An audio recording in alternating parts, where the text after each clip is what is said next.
Praise the lord.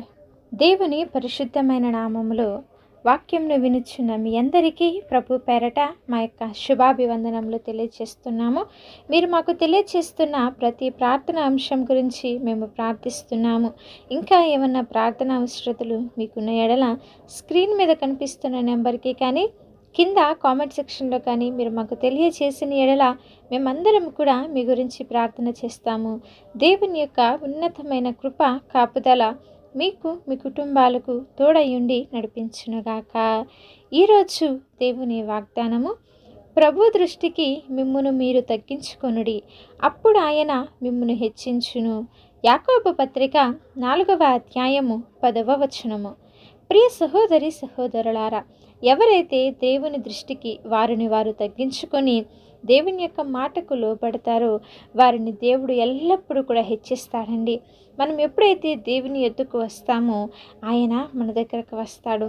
మనం మన యొక్క హృదయాలను శుభ్రము చేసుకొని దిమనస్కు లేకుండా మరి దేవుని సన్నిధిలో విజ్ఞాపన చేస్తూ ఎదుటివారి పట్ల ద్వేషము లేకుండా ఎవరైతే వారిని వారు తగ్గించుకొని ప్రభు సన్నిధిలో ప్రార్థన చేస్తారో దేవుడంట వాళ్ళని బహు ఉన్నతముగా హెచ్చిస్తాడంటండి. మనము దిమనస్సును కలిగి ఉంటే ఆయన అహంకారులను ఎదిరించి దీనులకు తన యొక్క కృపను అనుగ్రహిస్తాడు. ఆయనను నమ్ముకున్న వారు ఎల్లప్పుడూ కూడా ప్రభు దృష్టిలో వారిని వారు తగ్గించుకోవాలండి. మన యొక్క ప్రవర్తన దేవుని ముందు మనలను బట్టి ఇతరులు దేవుని యొక్క మహిమపరచాలి. మనము గర్వంగా ఉండకూడదు, అహంకారము కలిగి ఉండకూడదు.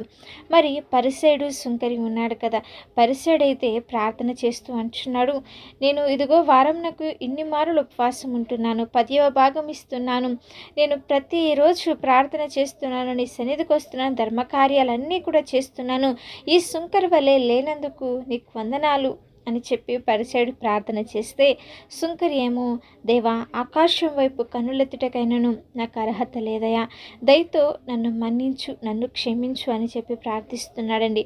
పరిసేయుడు గర్వాన్ని చూపించాడు, నేను దశంభాగం ఇస్తున్నాను, నేను ఉపవాసం ఉంటున్నాను, నాకన్నా కూడా గొప్ప భక్తిపరులు ఎవ్వరూ లేరని మరి పరిసేయుడు గర్వం కలిగి అహంకారం కలిగి ఎదుటివారిని మరి కించపరిచేలా ప్రార్థన చేశాడు. కానీ సుంకరి మాత్రము ప్రభు దృష్టిలో తనని తాను తగ్గించుకొని ప్రభు సన్నిధిలో ప్రార్థన చేయుటకు యోగ్యుడును కూడా కాదు అని తనను తాను తగ్గించుకొని ప్రభు సన్నిధిలో ప్రార్థన చేశాడు. కాబట్టి దేవుడు అతని యొక్క ప్రార్థన ఆలకించాడండి. నన్ను మించిన వారు లేరు, నాకంటే భక్తిపరులు లేరని నువ్వు ఎప్పుడు కూడా హెచ్చించుకోవద్దు. ఒకవేళ నువ్వు కనుక అలాగ నువ్వు హెచ్చించుకునే పరిస్థితుల్లో ఉంటే జాగ్రత్త, దేవుడు నిన్ను తగ్గిస్తాడండి. ఆత్మీయ గర్వము మనలో ఉండకూడదు. అందుకే ప్రతి విషయంలో మనము తగ్గించుకొని దీన మనస్సును కలిగి జీవించాలి. దేవుని దృష్టికి మనం యథార్థంగా ఉంటే దేవుడే మనలను హెచ్చిస్తాడు. ఎవరైతే నీ స్థితిని చూసి నవ్వారో వారి ఎదుటే నిన్ను ఆయన హెచ్చిస్తాడు, గొప్పగా చేస్తాడు. కాబట్టి నీ ప్రవర్తన అంతట్లో కూడా దేవుని అధికారంకు ఒప్పుకొని దేవునికి ఇష్టంగా ఉండేలా, ఆయనకి ఇష్టమైన రీతిలో జీవించేలా మనం ఉండాలండి.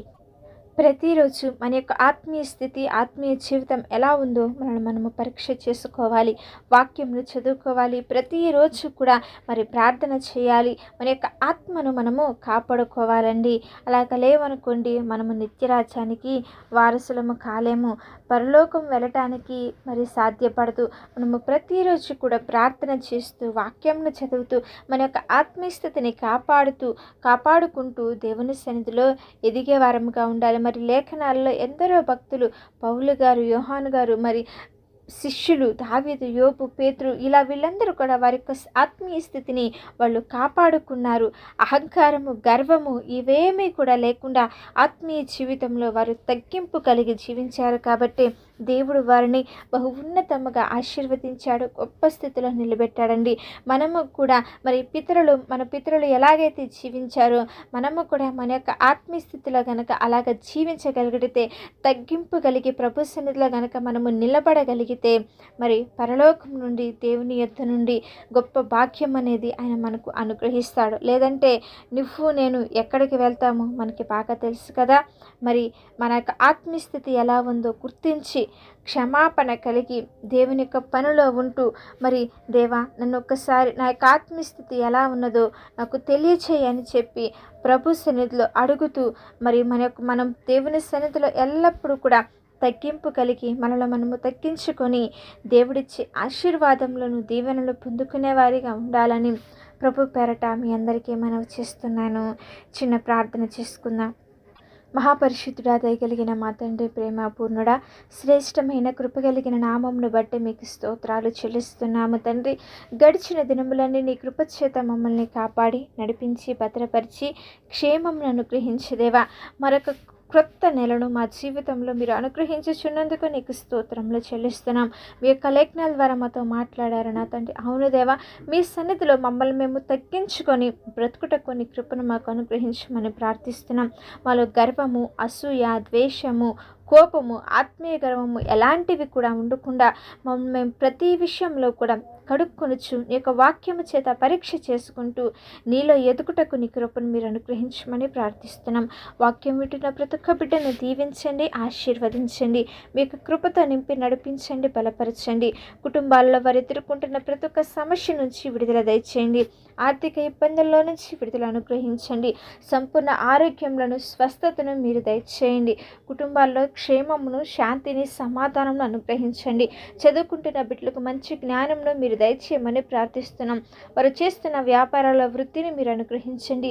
ఉద్యోగాలలో మీరు తోడుండండి. వారి యొక్క పని పాటల్లో మీరు తోడు నీడగా ఉండి వారి యొక్క ప్రయాణాలలో మీ యొక్క కాపుదలు అనుగ్రహించి దేవా వారి చుట్టూ కూడా ఈ నెలంతా కూడా మీ యొక్క కాపుదలు అనుగ్రహించి గొప్ప మేలులను, ఆశీర్వాదములను జరిగించి మీ కృపతో నింపి నడిపించి బలపరచమని యేసుక్రీస్తు వారి నామములో అడిగి వేడుకొని ప్రార్థిస్తున్నాము తండ్రి. ఆమేన్. మీ యొక్క ప్రార్థన అవసరతలను తెలియచేసిన ఎడల మేమందరం కూడా మీ గురించి ప్రార్థన చేస్తాము. దేవుని యొక్క ఉన్నతమైన కృప మీకు, మీ కుటుంబాలకు తోడై ఉండి నడిపించునుగాక.